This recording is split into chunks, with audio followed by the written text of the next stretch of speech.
So I wanted to revisit Bolner Shaman now that the nerfs have gone through. Of course, Snowfall Guardians were one of the cards that were nerfed here just within the last couple of weeks, as well as the meta shifting. There's some new decks out there. People are playing different things. And just personally, I really enjoy Bolner Shaman. I think it's a fun deck. I really like to play it. And I think there's a lot of value in playing a deck that you love. Don't ever underestimate the power of love.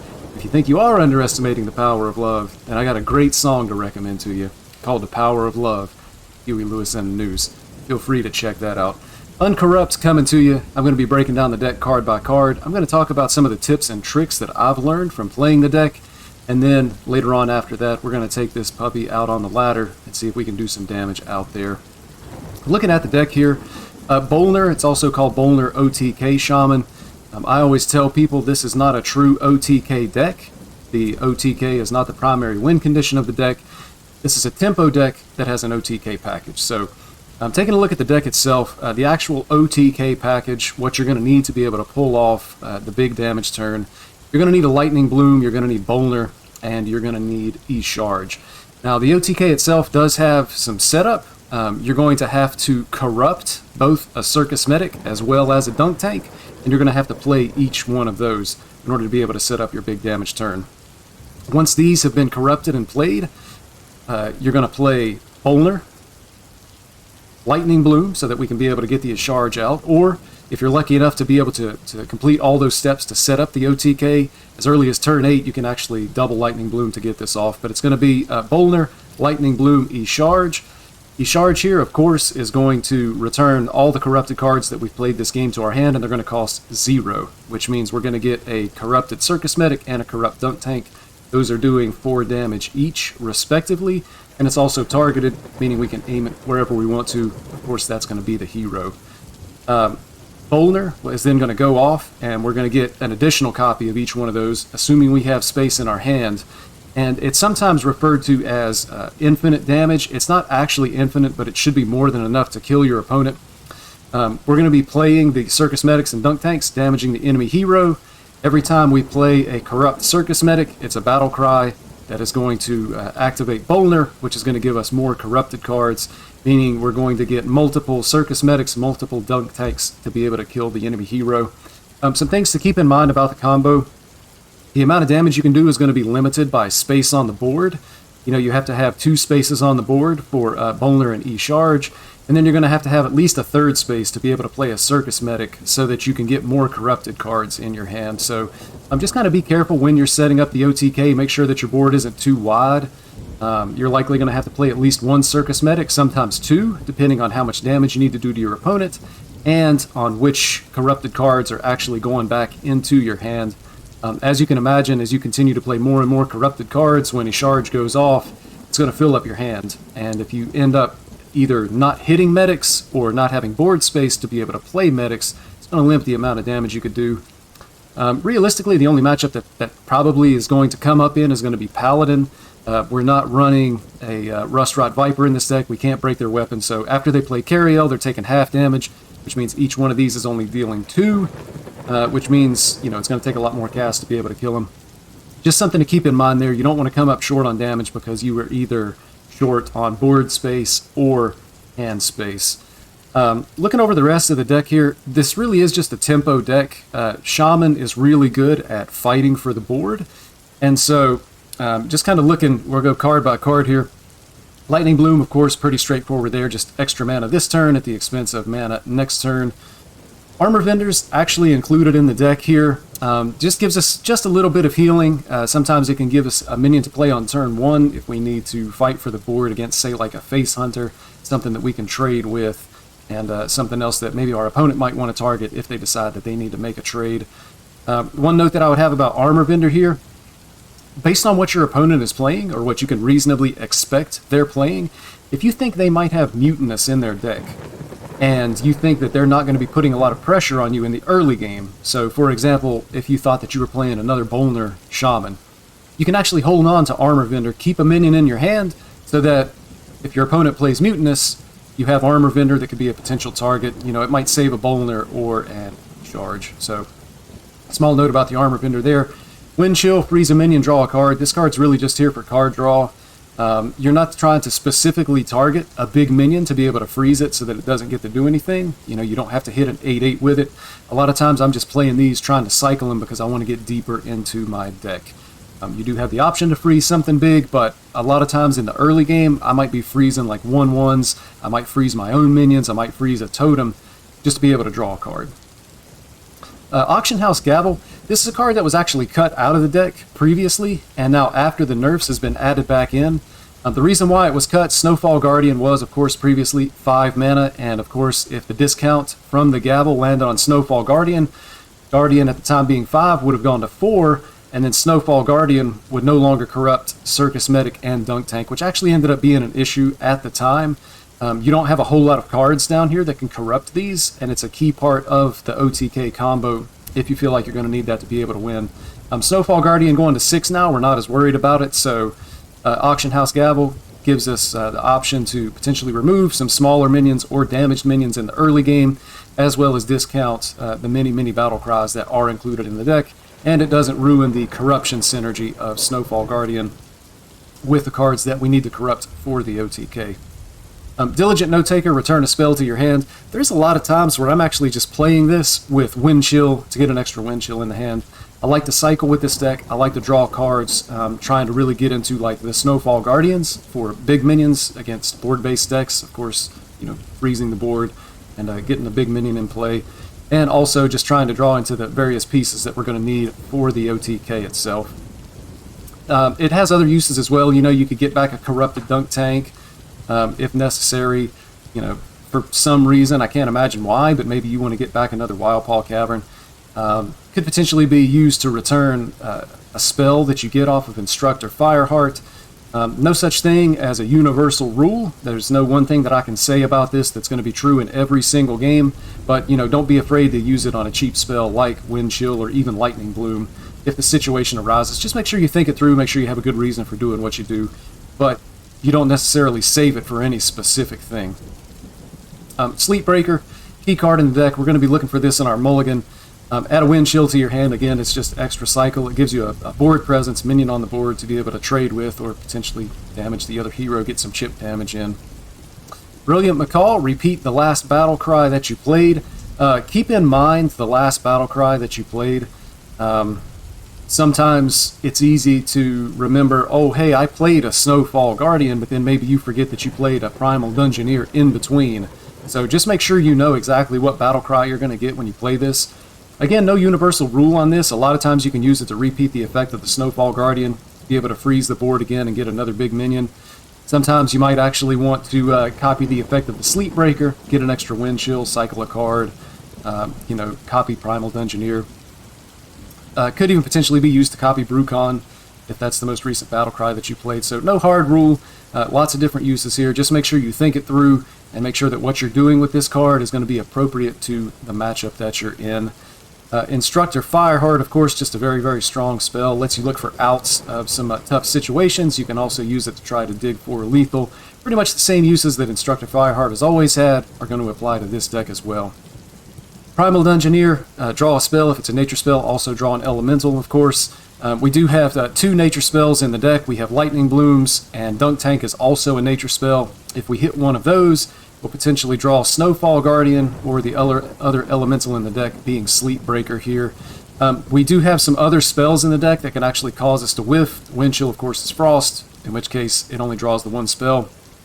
Wildpaw Cavern, no spell school, but still a spell. So it's not a guaranteed draw 2, but oftentimes, or many times, you'll find that it is going to draw you 2. Just good card draw in the deck. Also, a little 2/3 body in the early game isn't really going to hurt anything. Circus Medic and Dunk Tank, these of course are the cards that we need to corrupt in order to be able to play our OTK combo. I find that they're just more valuable corrupted. Of course, Dunk Tank, it's just a straight bonus. You get the 2 extra damage on your opponent's side of the board. Circus Medic, of course, goes from healing to damage. With Circus Medic, keep in mind, you can actually use it for the healing. You don't need the OTK to win every game. Sometimes you might need to heal yourself so that you don't die. Sometimes you might just want to heal a minion on the board to be able to make a favorable trade, or to just prevent it from being traded from your opponent on the next turn, and go face with the minion that you heal. So don't just out of hand dismiss healing something with your Circus Medic. It's definitely a valuable play, at least in certain situations. One note about Dunk Tank: if you find yourself with limited board space when you're going for this OTK combo, you can actually target your own minions with Dunk Tank if you needed to remove a minion to be able to make room to play an additional Circus Medic in order to proc this battle cry again, get corrupted cards in your hand again. The one note that I would have about this: if you use this on a minion on your own side of the board to make space, the 2 damage AoE still hits your opponent's side. So it's not like you can clear your own side of the board with the area damage. Just something to keep in mind there. Wild Paw Cavern, super strong. Gives you a 3/4 at the end of your turn for 3 turns in a row. This is a key card in the tempo of the deck. One of the strongest plays in the game, even now with the changes, would be like Coin Lightning Bloom, Wild Paw Cavern on turn 1. It's just super, super strong. I'm kind of in a place where Lightning Bloom, Wild Paw Cavern almost feels like it could be a bad play, or at least a suboptimal play. For a long time, it was looked at as really strong. It potentially still is. I've found that when I Lightning Bloom Wild Paw Cavern on turn 2, I have to skip turn 3 most of the time because I don't have like a 1-cost card to be able to play, and of course will be overloaded for 2. And so sometimes I feel like it puts me behind, like just getting the 3/4 isn't enough to be able to make up for that missed turn 3. So just something to keep in mind there. Still a strong play, probably still applicable in a lot of matchups, but I've kind of gotten to a point where I think very, very carefully before I would go Lightning Bloom, Wild Paw Cavern on turn 2. It's just me. I'm sure there's going to be some disagreement out there. But again, we just want to make sure that we're thinking things through. Talon Forging, you play this card pretty much strictly to draw E-Charge. It guarantees being able to get this into your hand as part of the combo. If you've already drawn E-Charge, just keep in mind that the next minion you would draw is Mutinous. Brucon is not a minion or a spell. Hero card is its own classification, so you would never be able to play Talon to draw Brucon, even if you already have E-Charge in your. Just a small note there. Snowfall Guardian, of course, the nerfed card that's in the deck. It went from 5 mana to 6 mana. Freeze all other minions, gain 1/1 for each frozen minion. This card really lets you be able to lock down the board against board-based decks. So thinking like Pirate Warrior, you play this, you freeze their board, you get a big minion, and super, super strong, which is exactly why it was nerfed. Also keeping in mind that you can replay the effect with the Brilliant Macaw here for extra board freezes, extra big minions. Against these board-based decks, if you can just lock down their board so that they can't do anything, you're going to be able to win, especially if you're doing it multiple turns in a row. If it's a matchup that you've identified that you're going to need the OTK to be able to win the matchup, then you can use the Snowfall Guardian and possibly Brilliant Macaws, really to just be able to stall the game and delay the game. One note about this card, I made a previous video on this deck from kind of what I would call a previous meta, since it was before the nerfs. I said that in the mirror match, he who freezes last freezes best. Just keep in mind, if you're playing against another shaman, even if it's not the OTK version, there are still free shamans out there. All things being equal, you're both going to have access to the same number of freezes. If you freeze first, you're going to run out of freezes before your opponent. Potentially they can freeze last, and then they're going to be able to go face with all their minions while you're stuck with a frozen board. So just something to keep in mind when you're playing against shaman. And we're actually starting to see quest shaman come back, in which case that's not going to be an issue, but just something to keep in mind there. Mutinous. This card is really the only disruption that's included in the deck. This card is great against Mozaki Mage. It's really the only way you're ever going to be able to beat Mozaki Mage is if you can Mutinous and hit Mozaki, the actual Mozaki card. I've actually been able to do it a couple of times recently. It's a great, great feeling.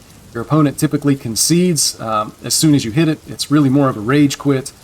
Even if you hit Mozaki with Mutinous, I don't think that the game is actually over. I do think that the Mozaki Mage deck does still have enough damage to potentially be able to kill us, but it goes a long way, and a lot of times your opponent just rage quits. I wouldn't be surprised, though, if you hit Mozaki and eventually lost still against a Mozaki Mage, which is that actually cause you or me to rage quit, just because it is so strong. But the only disruption in the deck, you can also play this against other decks that have big minions, just to be able to get that minion out of their hand. I think one time I was able to hit a Mr. Smite out of a Thief Rogue deck that shut down their ability to have that big combo of a big Edwin and a Smite all going at the same time. So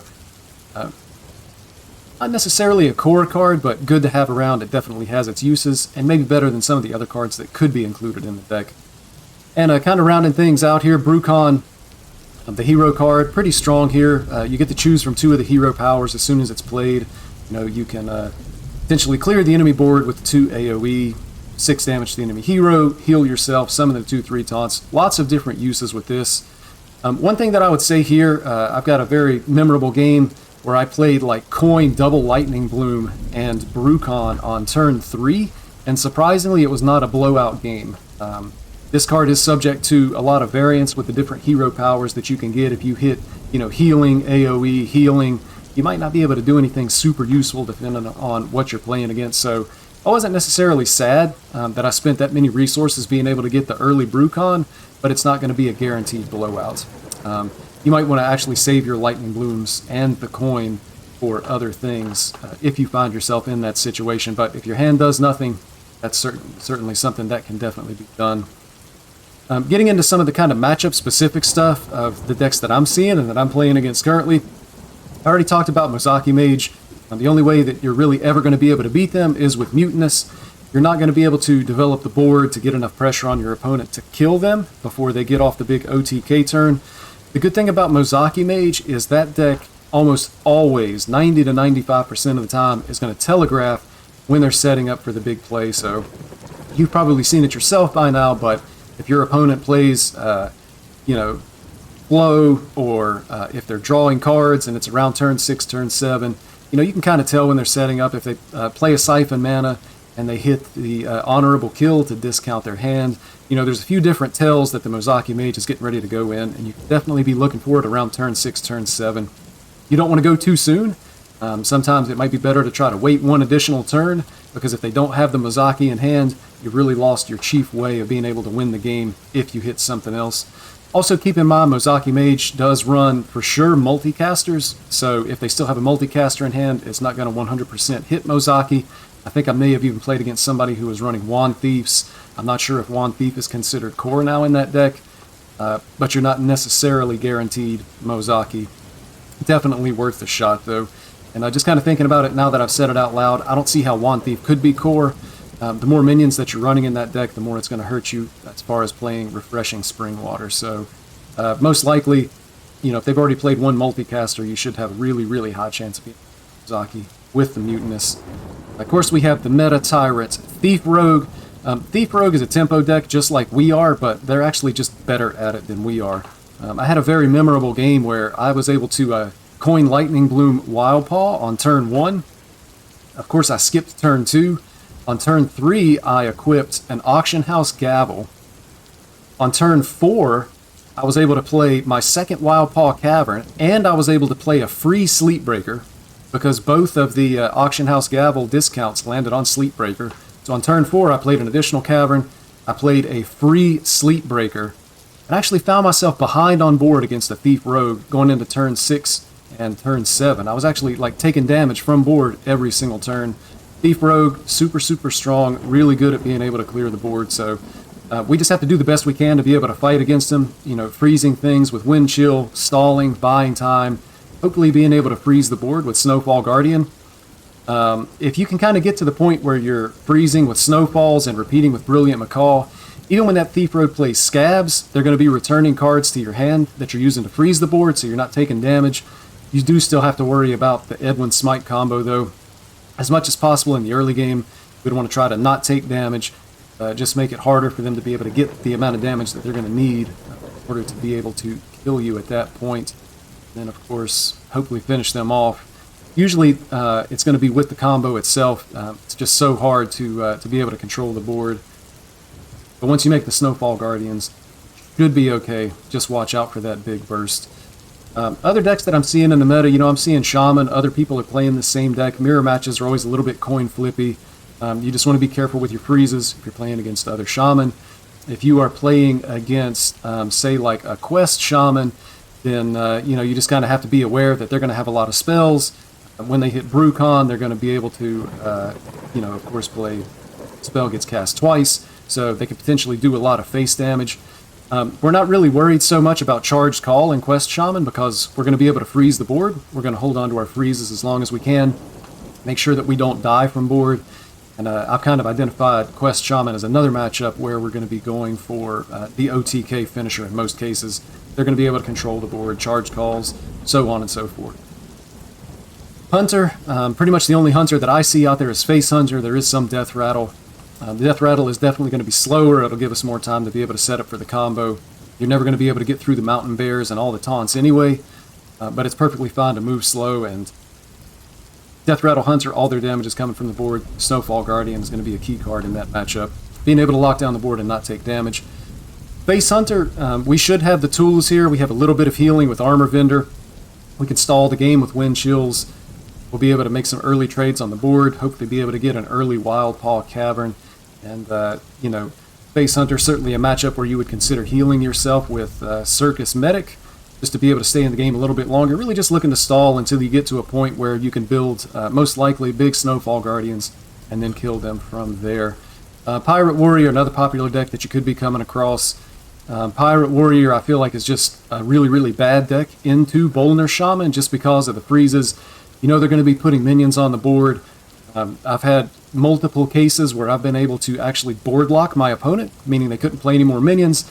I freeze their board with Snowfall Guardians. They can't remove the Snowfall Guardians because they're just too big, and they end up dying to the damage from board. Pretty straightforward matchup there. I think one other common matchup that I'm also seeing is Libram Paladin. Of course, Libram wants to play minions and buff those minions. Again, this being a tempo deck, we should be pretty good at keeping their side of the board clear each turn so that they don't have buff targets already on the board. And then we also have our freezes. Again, that's a deck that wins from board. So being able to stall with Snowfall Guardians and potentially Brilliant Macaws, repeating the effect, we just kind of lock the board down, stall them out, they can't kill us, and then Libram Paladin, we most likely are finishing off with the Charge OTK. Keep in mind again, if they play Cariel and they have the weapon equipped, our Circus Medics and Dunk Tanks only doing 2 damage instead of 4, so we're going to need a lot of space in hand for corrupted cards, and we're probably going to need a lot of space on the board for Circus Medics. Also keep in mind, that's going to take time. If you're trying to kill a Paladin that has the weapon equipped, immovable object, you're going to want to start playing your turn immediately as soon as it's your turn. Don't waste any time because it's going to take a long time if you're just killing them 2 damage at a time.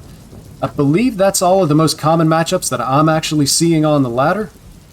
Thank you for watching up to this point. If you found anything useful here, feel free to like. Also, feel free to subscribe to the channel. I think you'll find more stuff that you can learn from and things that you're going to like. I'm going to take this baby out on the ladder, and we're going to get into some gameplay now. If you think I missed something, if you, have a point maybe that I didn't cover, make sure you hit me up in the comments. From here, on into the game. Versus Mage here, there's always the chance that this could be a rogue, but I'm actually just going to keep the Mutinous. If it is a Mage and they're Mozaki Mage, this Mutinous is going to be the only chance that we have to be able to beat him. So I'm going to keep that and throw these other cards back.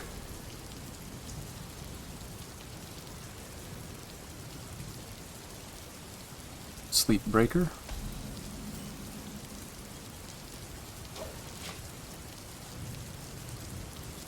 Usually Mozaki Mage will let you know. Yeah, usually you can find out very, very early what you're playing against. So this is actually going to be a Hero Power Mage.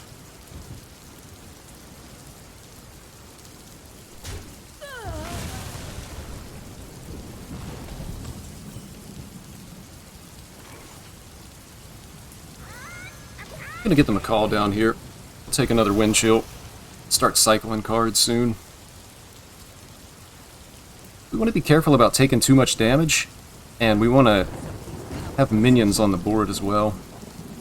I'm assuming he just drew a Wildfire, so next turn he can play Wildfire, and his ping will hit for 2.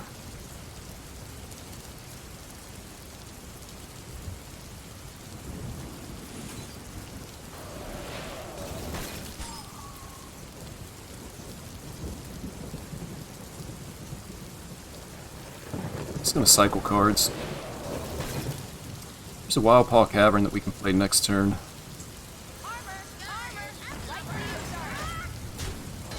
I'm going to go ahead and get this damage in. You fight me, you get burned.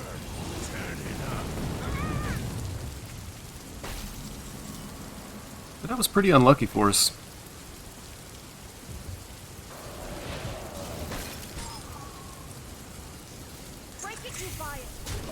Pretty unlucky.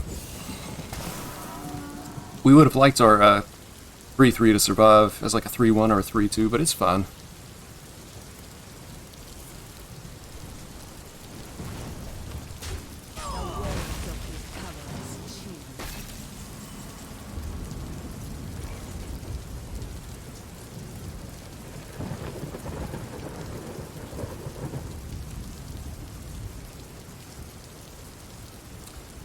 We play this now, it's a 6-6.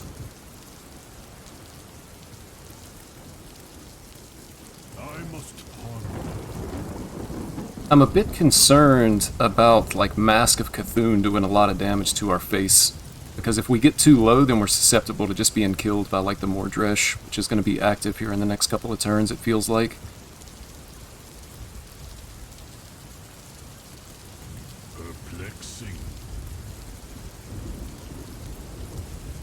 We're fine to just draw, though.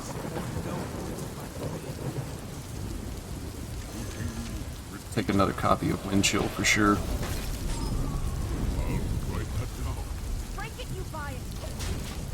So there's a Circus Medic. I mean, things are shaping up this game to where we might just want to try to stall out and go for the OTK. We already have E-Charge and Bolner. We have a Medic. Be able to corrupt that with the cards in our hand. Coins. So Overflow and Ping. Okay.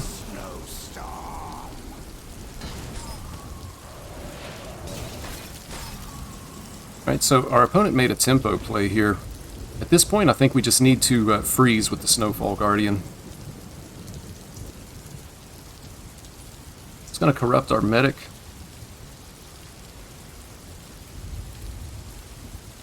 Really don't have any option. We can't afford to take all this damage.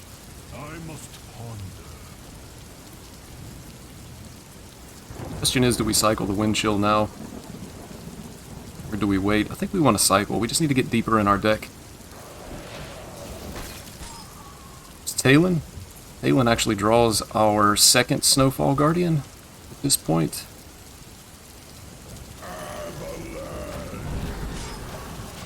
So we just do it.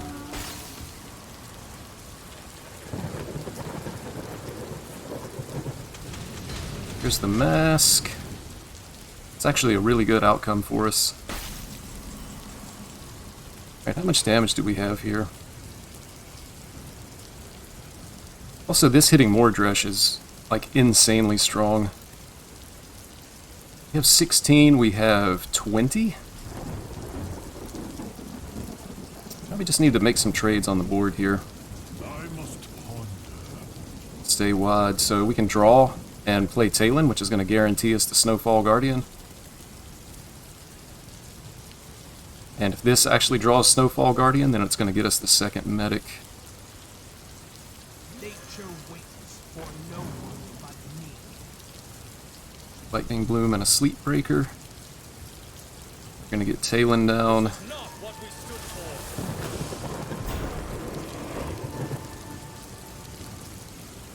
Question is, how do we want to make these trades? We don't want to leave our board too vulnerable to, say, like the Reckless Apprentice.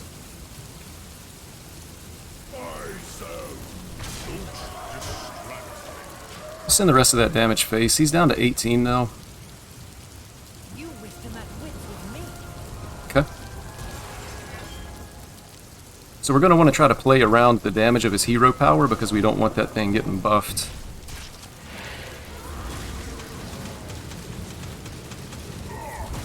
Stay where you are.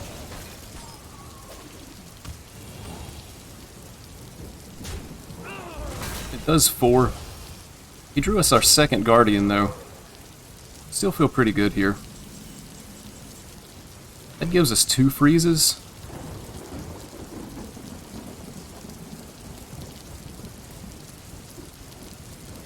So I think we want a Sleep Breaker first.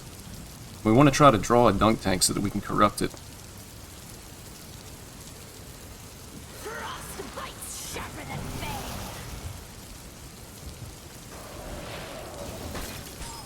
Okay, we hit the dunk tank.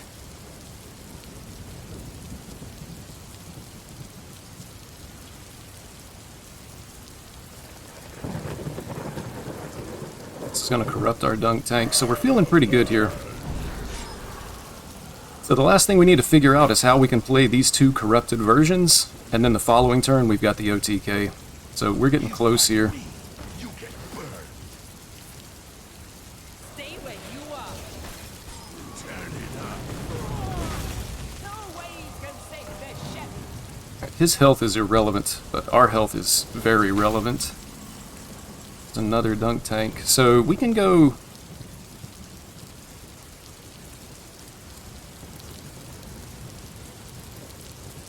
We have to freeze again. So we go freeze. I must ponder. Actually, is there a better way to set up lethal than just going for the combo? If we go freeze and then mutinous...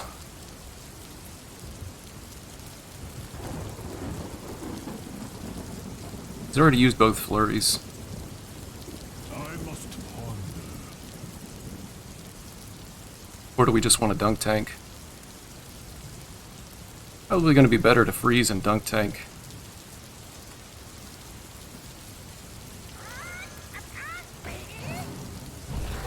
Swiftly.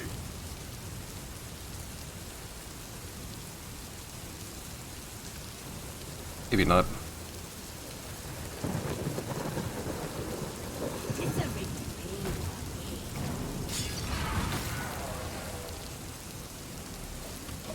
Go ahead and get a totem down here. He's at 30, we have 21.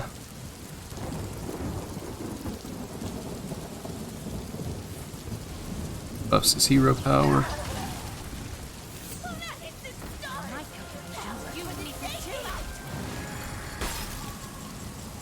Okay. So...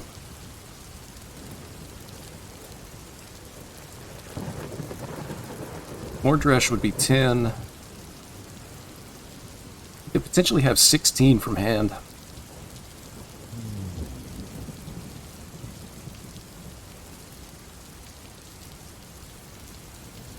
Only one of our dunk tanks is corrupted.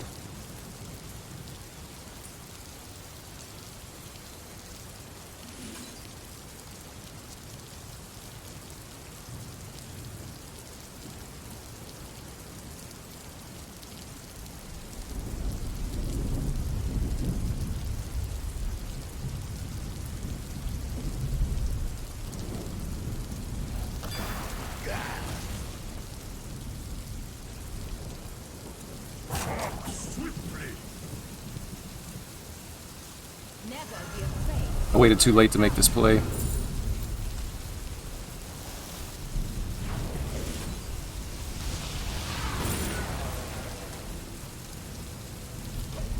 Alright, this is fun. We had the combo next turn. I waited way too late to play Instructor Fireheart because the rope was burning. But I don't think there's any way he can kill us. He has the Mordresh, it just makes board space for our combo.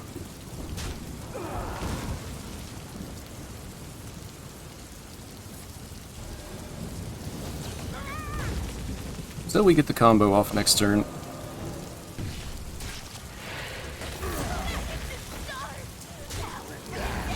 So, we're going to make sure we play Bolner first.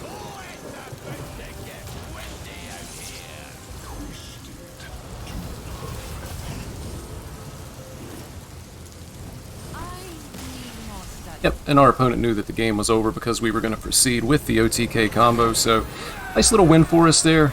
Definitely had what I felt like were some questionable plays in the moment. It's always worth it to go back and kind of watch a replay of your own game, see what maybe you could have done better. Definitely waited a little bit too long on the Instructor Fireheart turn.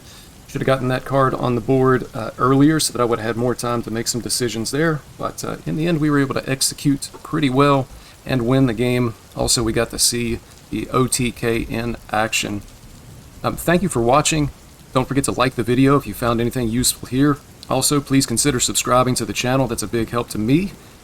Good luck out on the ladder, and have fun playing some Bolner Shaman.